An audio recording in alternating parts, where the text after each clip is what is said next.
The first show that I was affected by was If You Knew Elizabeth, where she played 6 parts. And I said that I wrote 6 parts because I had 6 acts and she could change costumes because she had to often change complete makeup to play 6 different characters.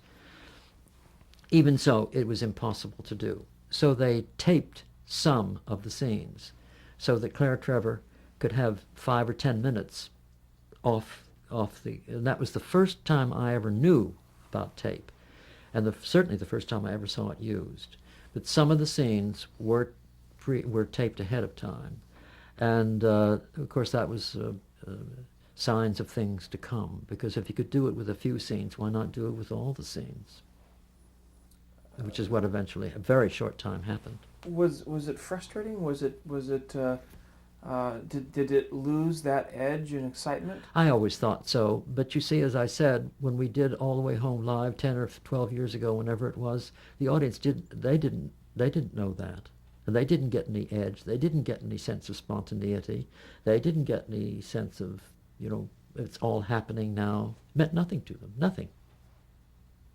They're so used to perfection on television that the imperfections of live television just are monumental. They stand out, because you can't get that kind of slick, canned, bottled perfection in a live performance. You just can't get it.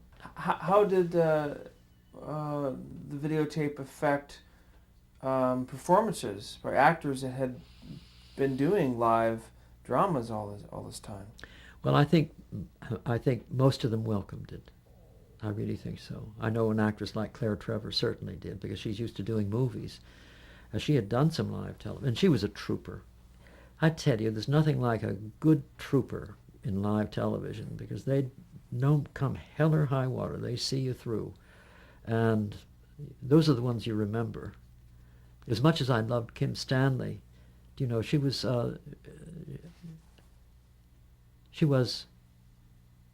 of the moment, but the moment couldn't always happen, and I think that's why she hated movies, because she had to do plays and do the story in reverse. She couldn't do it in sequence. She could only play all the way through. On the other hand, Lauren Bacall, when we did The Petrified Forest, that was the first time in her life she had ever had to start at the beginning of a play and act it through to the end. And wow. She was terrified. Wow. And her nerves helped her because she gave a wonderful performance. But movie actresses, you see, had never had to do that.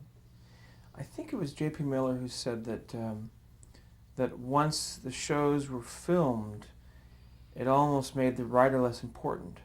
Less important? Less important. Sure. You agree with that? Yeah, I can see what he means by that. Why? Well,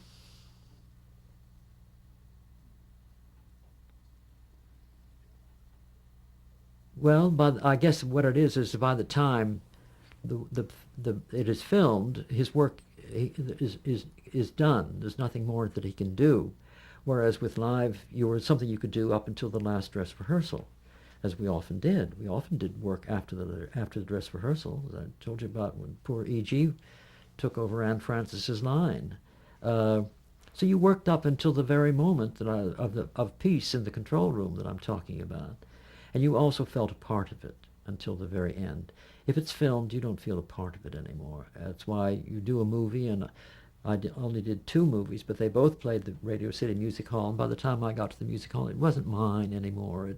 It sounded as if someone was copying something I had written. It really, it becomes something outside yourself completely, whereas in live television it was your own, and it was you and you were it up until the time you came off the air.